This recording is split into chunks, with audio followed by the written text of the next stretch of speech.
And then you move to what's your brand vision, which is the second piece.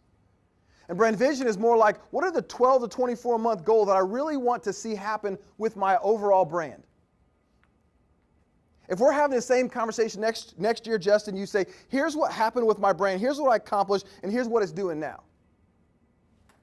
And I'm able to put that right in the box and go, that's my brand vision. When I started thinking about building our marketing agency, we sat down and we said, okay, at the end of 12 months, if we do X, will this help us get Y?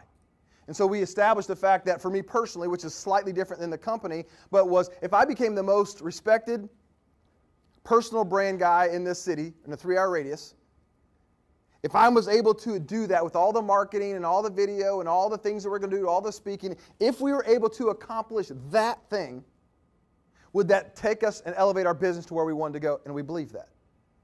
And so the vision was, we're going to put all of our marketing efforts into doing that to drive revenues for our company. It was my brand vision. Our company's is pretty similar, but it's just to be the most recognized company for that.